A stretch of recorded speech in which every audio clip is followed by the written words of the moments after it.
शिशुपाल वध।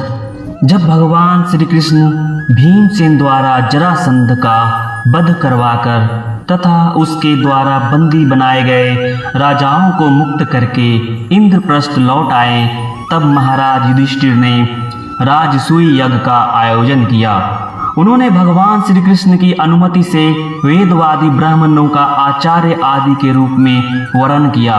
धर्मराज युधिष्ठिर ने सभी प्रधान ऋषियों के साथ द्रोणाचार्य, भीष्म पितामह, कृपाचार्य, धृतराष्ट्र, दुर्योधन तथा विदुर आदि को भी यज्ञ में आमंत्रित किया। राजसूय यज्ञ का दर्शन करने के लिए देश विदेश के सब राजा, उनके मंत्री तथा ब्राह्मण, क्षत्रिय, वैश्य, शूद्र सब के सब वहां आए। ब्राह्मणों ने सोने के हलों से यज्ञ भूमि को जुतवाकर राजा युधिष्ठिर को शास्त्रानुसार यज्ञ की दीक्षा दी। यज्ञ के सब पात्र सोने के बने हुए थे। विधि पूर्वक यज्ञ कार्य प्रारंभ हुआ। अब सभासद लोग इस विषय पर विचार करने लगे कि सदस्यों में अग्र पूजा किसकी होनी चाहिए। जितनी मति थी उतने मत, इसलिए सर्वसम्मति से कोई निर्णय ना हो सका। सहदेव ने कहा, यदुवंश शिरोमणि भगवान श्री कृष्ण ही अग्र पूजा के अधिकारी हैं। यह सारा विश्व ही श्री कृष्ण का रूप है।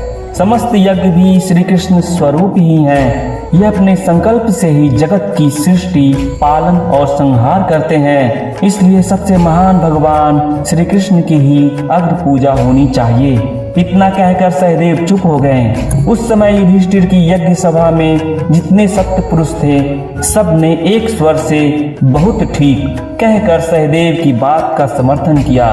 धर्मराज युधिष्ठिर ने सभासदों का अभिप्राय जानकर बड़े ही आनंद से भगवान श्री कृष्ण के पांव पखारे।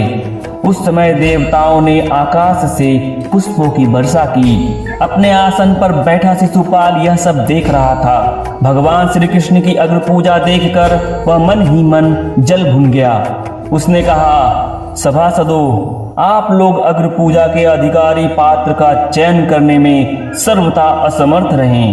बालक सहदेव के कहने पर आप लोग कृष्ण की अग्र पूजा कर रहे हैं, जो कदापि उचित नहीं है। यहाँ पर बड़े बड़े तपस्वी, ज्ञानी, ब्रह्मनिष्ठ महात्मा बैठे हुए हैं, जिनकी पूजा लोकपाल भी करते हैं। उनको छोड़कर यह कुल कलंक ग्वाला भला अग्र पूजा का अधिकारी कैसे हो सकता है। यह लोक मर्यादा का उल्लंघन करके मनमाना आचरण करता है।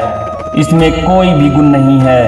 फिर यह अग्र पूजा का पात्र कैसे हो सकता है। इस प्रकार शिशुपाल ने भगवान श्री कृष्ण को और भी बहुत सी खरी खोटी सुनाई। सभासदों के लिए शिशुपाल की बात सुनना असहन हो गया। उसे मार डालने के लिए पांडव, मत्स्य, केकय और सूर्यवंशी राजा हाथ में हथियार लेकर खड़े हो गए, परंतु भगवान श्री कृष्ण ने उन्हें शांत करते हुए कहा, मैंने अपनी बुआ को इसकी 100 गालियां क्षमा करने का वचन दे रखा है। जैसे ही ये पूरी हो जाएंगी, इसका अंत निश्चित है। जब शिशुपाल 100 से अधिक गालियां बकने लगा, तब भगवान ने सबके देखते देखते अपने सुदर्शन चक्र से उसका सिर काट डाला। उसके शरीर से एक दिव्य ज्योति निकलकर श्री कृष्ण में समा गई। वह बैर भाव से ही सही भगवान का चिंतन करने के कारण मुक्त हो गया।